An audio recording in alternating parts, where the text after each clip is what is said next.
Seorang kepala sekolah di Kutai Kartanegara, Kalimantan Timur, membuktikan bahwa dedikasi tanpa pamrih bisa mengubah wajah pendidikan. Berasal dari keluarga sederhana, perjalanan hidup Ibu Saidah Hafina penuh perjuangan. Berikut kisahnya. Saya Saidah Hafina. Saya lahir di daerah Kutai Timur, di Muara Bengkal, tepatnya 25 Oktober 1968. Lahir di Muara Bengkal 25 Oktober 1968. Ibu Saidah menghabiskan masa kecilnya untuk membantu orang tua berjualan kue tradisional.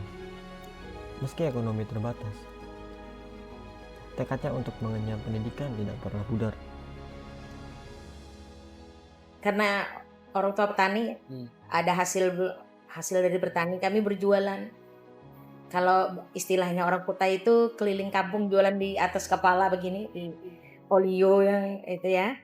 Itu saya sejak saya bisa berhitung gitu, mungkin umur 6 atau 7 tahun, saya sudah membantu orang tua saya berjualan keliling kampung, menjual kue-kue tradisional seperti apam, putu labu, nasi kuning ya gitu ya.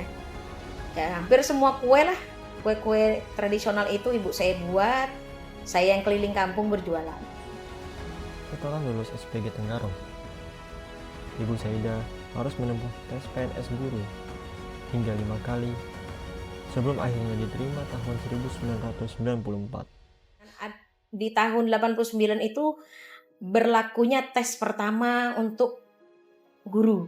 Jadi harus tes. Kalau dulu kalau lulus itu langsung diangkat gitu. Kita ajukan, kita nyampaikan lamaran itu langsung diangkat. Tapi tahun 89 itu pertama kali saya yang tes PNS itu harus menjadi guru itu harus tes. Dan itu saya ikuti tes 89, 90, 91, 92, 93. 4 kali tes. Tahap tes kelima baru lulus. Jadi saya tidak lulus di tahun 4 tahun itu tidak lulus, tahun 94 baru saya lulus menjadi guru. Sejak itu, ia mengabdi di sekolah-sekolah terpencil sebelum akhirnya memimpin di SDN 018 Tenggarong. Waktu itu angkatan tahun 94 itu adalah program guru daerah terpencil. Saya ditempatkan di daerah Muara Calong di Kutai Timur sana ya, tepatnya di Desa Longgemar waktu itu. Tapi saya tidak bertugas di situ, saya milih ke desa saya kembali. Termasuk yang jauh juga tuh, desa terpencil juga kan kami. Saya kembali ke desa Batu Ampar itu. Anak dusunnya itu Batu Timbau. Jadi saya balik ke desa saya mengajar di sana tahun 94. 95 saya pindah ke desa awal saya tahun di Muara Bengkal. Saya pindah ke sana mengajar di SD 005 itu dari tahun 96 sampai tahun 2001. Jadi 6 tahun kurang lebih saya berada di Kutai Timur ketika transisi Kutai Timur sama Kutai Kartanegara. Kutai Timur pisah dari Kutai Kartanegara.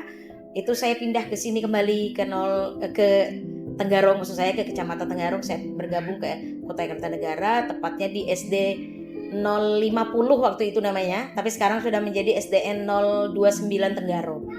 SDN 018 meraih segudang prestasi, termasuk Adiwiyata Mandiri, penghargaan tertinggi untuk sekolah berbudaya lingkungan. Tak hanya itu, program seperti makan bergizi gratis dan ekskul unggulan turut menonjolkan visinya untuk pendidikan holistik. Jangan lupa kita adalah teladan, kita yang mencontohkan gitu. Karena secanggih apapun teknologi itu, dia tidak bisa memberikan teladan dalam artian perilaku. Dan kitalah yang bertugas untuk memperbaiki, memberikan arah kepada anak-anak kita. Yang dilihat mereka itu adalah kita. Walaupun macam-macam postingan di dalam media sosial itu, tapi yang dilihat dia gurunya tidak seperti itu, maka dia akan melihat contoh yang ada di dekat dia. Jadilah contoh, jadilah orang-orang yang membangun negara ini dengan hati nurani. Dari desa terpencil hingga memimpin sekolah berprestasi nasional, Ibu Saidah membuktikan bahwa pendidikan adalah senjata paling ampuh untuk mengubah masa depan.